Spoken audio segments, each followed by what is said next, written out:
What is up, folks? So in this video, we're going to see how you can scale your SaaS MRR using cold email. So my name is Annrai, I'm the founder of ReachUP, and we've done this for dozens of SaaS across different type of industry with different type of offers. So we've done lots of mistakes, and we know today what is the type of effective formula you need to do to scale your SaaS using cold email. Let's get into it. So here we are on the other side. The first thing I want to start by saying is if we look at the average acquisition cost across all marketing channels for the SaaS industry, so the cost you're going to put to invest to get a new client, it's around 1,200 euro across all marketing channel. Now for cold email, it's only 500 euro, like 510 euro. So it's about 70% cheaper. So the question this leaves us is if it's as efficient and it's way cheaper to get a client with cold email rather than do it like advertising, going to events, etc. Why aren't more SaaS company doing cold email? So we're going to try to answer this inside this video and actually see how you can use cold email for your company, implement it correctly in 2024, not like other people were doing in 2020, and get some actual results doing cold email. So the first thing I want to cover is the common mistakes with cold email. So there's a few reasons why companies, like we've seen, like before we were working with them or mainly in the industry, why they are failing using cold email. The first reason is many people don't believe in cold email anymore. Like founders, they will say like, oh, myself, I never reply to cold email. It's outdated. But this is not true. Like the reason why cold email works is it's a communication channel like any other communication channel. It doesn't matter if you reach out on LinkedIn, on Instagram, on WhatsApp, on whatever communication channel. If you got the right offer and you're saying your right offer to the right people, you're going to get an answer. Like it doesn't matter which channel you use.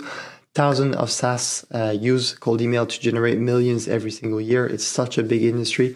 If we take a few examples of company, Zoom, HubSpot, Evernote, DocuSign, Zendesk, and there's like the list goes on.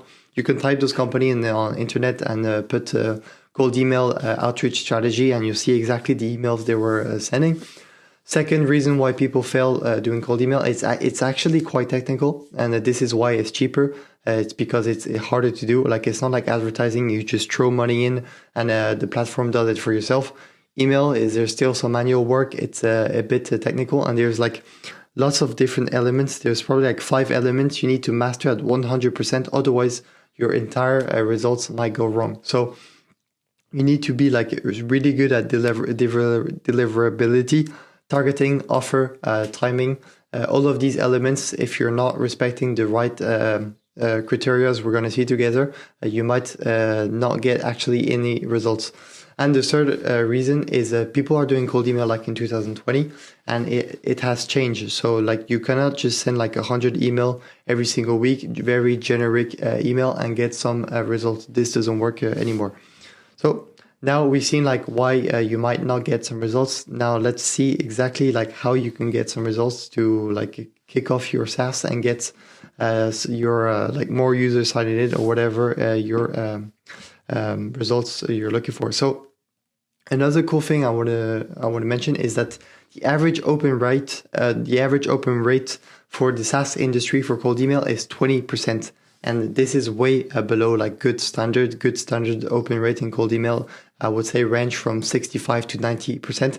This means there is a massive opportunity for people willing to do cold email correctly in the SaaS industry. This means there's loads of people doing it, but they're not doing correctly, so not getting results. So this means there's like a massive opportunity. So the first thing I want to cover is technical setup. So if you're looking to do cold email, first thing you want to do is have a good email infrastructure. So you want to set up your emails using Google or Microsoft. So you buy your domains like GoDaddy, Porkbun, Squarespace, wherever you want. And then you want to host those emails just like you're doing for your personal business. Using Microsoft or Google, these are like the main pool providers.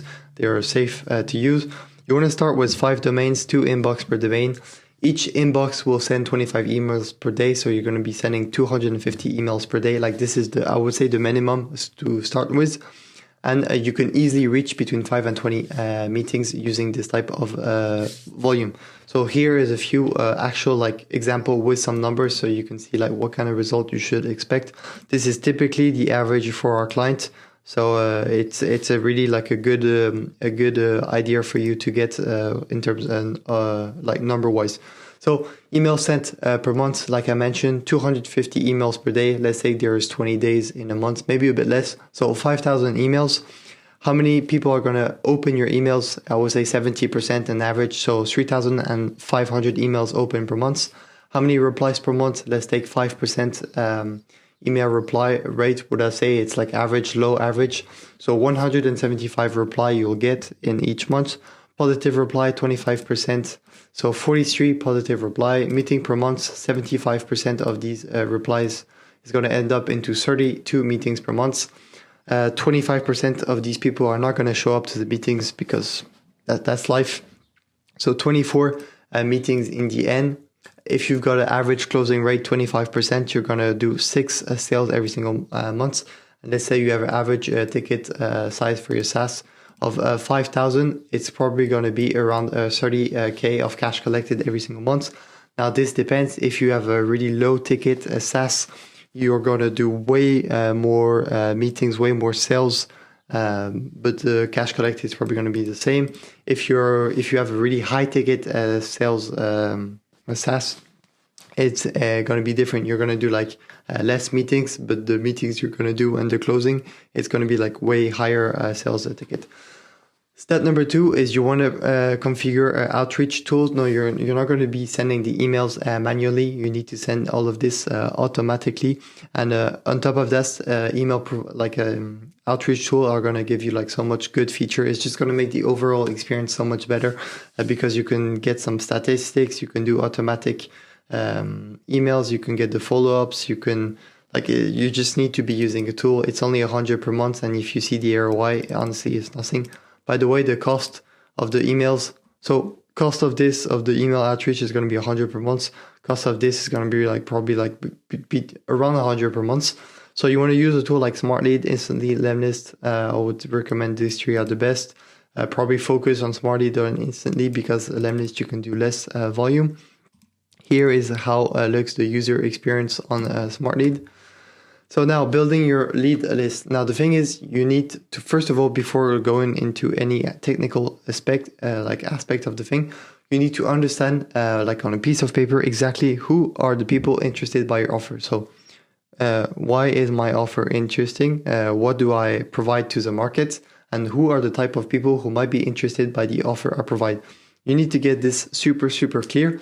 Also, what is the right time to get these people? And now once you have this, you have a clear understanding of this, you need to use the right tools, the technology we have today to build a list of leads. But you can't just start building lists of leads and just doing mass emailing because that's not going to work. Honestly, you're so much better off doing low volume but very targeted email rather than doing the really broad email. Personally, I've done both, to be honest, and it's night and day the results compared to a very precise approach. So let's take an example. You want to target marketing directors who are hiring sales people at the moment. So because this answers to maybe your offer. So this is good. You've got a good understanding. Now you can use a different type of data provider. So Sales Navigator, Clay, Apollo, Listkit, there's many. Same email subscription for this is going to be around 100 per month. Now copywriting. Many people overcomplicate this part. When I'm doing demo sales calls with people, they're saying oh yeah, this is the main reason why we want to work with you is because of the copywriting. All the sauce, all the magic is in the copywriting. To be 100% honest, not so much. Copywriting doesn't matter that much. If you've got a really good offer and you're targeting the right people, as long as you can communicate effectively why your offer is good and why they should be interested, it's not going to be hard for you to book meetings. And copywriting is never going to make up for a bad offer and a bad list of leads. If you do amazing email, but to wrong people with the wrong offer, it's not going to work. I'm going to give you a precise example. So let's take 2 examples of copywriting example for same companies that recycles bike and sell them for a more expensive price. So the first angle is targeting people who have their bikes listed on Facebook Marketplace or any type of vendor platform. And so it doesn't really matter how you're going to craft your message, as long as you're able to say, hey, I've seen your bikes, I'm seeing your bike is listed on Facebook Marketplace. I'm looking to buy it. Would you be interested? Obviously, like there is a simple market match. Someone is looking to sell their bike. You're looking to buy. Like it just, it's as simple as that. And you don't need to do like crazy personalization. You probably don't even need to use this guy's first name, his city, whatever. As long as there's this market match, it's going to work.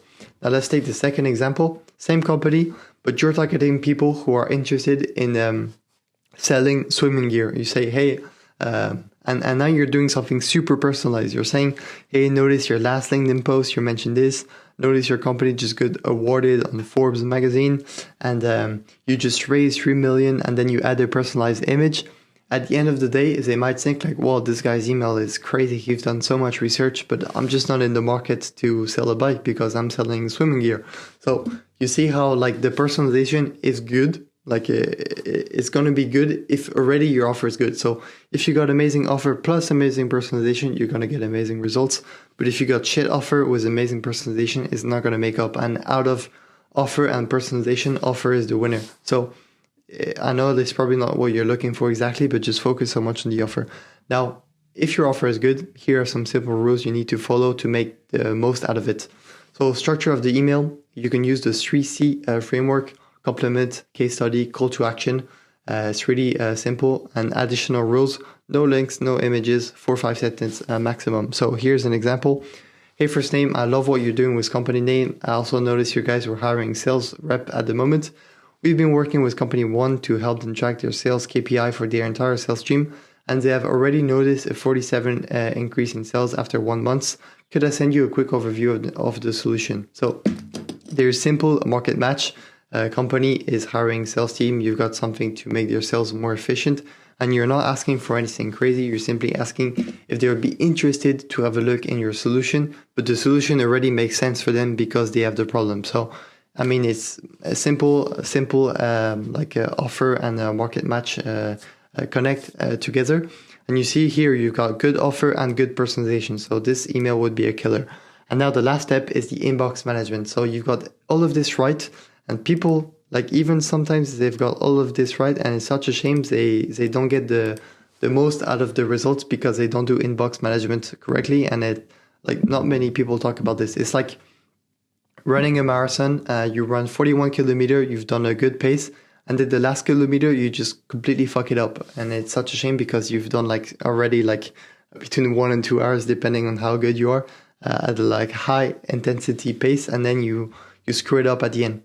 So the thing is, when you're doing cold email, you simply open up conversation. You're not doing any selling. You're open to have a conversation, open to discussing. You're never going to sell. And the sale happens right after. It happens in the conversation.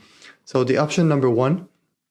So the thing you need to understand is when you launch your campaign, which is a good problem, is you're going to get loads of answer, positive, negative, loads of people trying to discuss with you, and you're going to need to follow up with these people correctly. So the option number 1 is have email templates for different type of reply. So there are going to be people who are meeting ready. Hey, I'm looking to have a meeting with you. Interested? Hey, could you provide me more information? Request more information. A bit like positive, but sometimes it's more neutral. Like, hey, yeah, we already tried. Why is your solution different? Pricing. How much does it cost? Not interested. Usually all of your answers are going to fall into these type of categories. So you simply want to have some templates that are pre-ready. So you're going to save time and you're just going to do some copy paste. So hey, first name. So let's say for positive replies, thanks for getting back to give you more information. We help this type of company achieve this by doing this. Would you have 15 minutes to discuss this on Friday or on the next Monday? If easier, feel free to book a meeting using this link. Step number 2 is using email subsequences. So you can check this out. It's pretty simple. Basically, when you get a reply in your email sending tool, it's going to label the reply with the different type of categories I showed you above. And then based on this labeling, it's going to trigger an automatic answer. So one thing is when you got to do some campaigns and get some really good positive reply, you're going to have to send your link each time, your calendar link. And if you got loads of people, it's going to take all day long. The only thing you're going to be doing is booking schedule with people, and it gets pretty tiring. So it's a good problem, but you can do this automatically. So step number 3, I just want to show you a client example with one of our clients to give you some like actual numbers on how this works. So one of our SaaS clients, we signed him early May and we started the campaigns on the half of May. So since 2 weeks, we started the campaigns. He got 140 new subscription to his platform in under 2 weeks and 62 book calls. He only wanted to book certain calls with a certain type of people. And you can see 62 book calls in 2 weeks. His calendar is full. So we're going to stop doing the calls and only doing a sign up. So how do we get these results? Well, we follow the exact steps I showed you. So good email infrastructure. The thing is you can do everything correctly, but if you're not going to land in inbox, there's no point in doing all of this. It's getting a bit harder to land in inbox, but with the right approach, still doable. Sniper lead list. So this was super important. We only approach people who were interested in the product. We did this by having a very clear understanding of who his ICP was and who might be the people interested in his offer. And we made it so clear that the offer would be like so good for this type of people. So nothing crazy in the copywriting, like just basic short message straight to the point where we're showcasing the value and good inbox management. So we did like the inbox management perfectly. Like all the people replying, we managed to either get him sign up with the SaaS platform or either a meeting, a book call. We answer really quickly. This is another one. You always need to answer under like 5-10 minutes, maximum an hour if you want to just get the people inside the flow, because they might be interested to talk with you, but if you simply answer them like 1 or 2 days after, they're not going to be interested anymore. So as a summary, you need to make sure like all of these different parts are respected: deliverability, copywriting, lead list, inbox management, and I would say having your right offer is so important. Now, how we can help you. Option 1, we can do all of this for you for your SaaS company. You only have to worry about closing deals. So we'll get you appointments. We'll do all of the steps I showed you. Option number 2, we start doing it with a few clients, is we do like a done with you offer. So we basically have you get all of our knowledge and we do coaching call with you specific. So we help you write messages for your company. We help you build the right list of leads. We can help you with the offer. And we do all of this till you launch your campaign and you start seeing like how to take this inside your house on coaching calls. So hopefully you've got some value with this video, and I'll see you in the next one.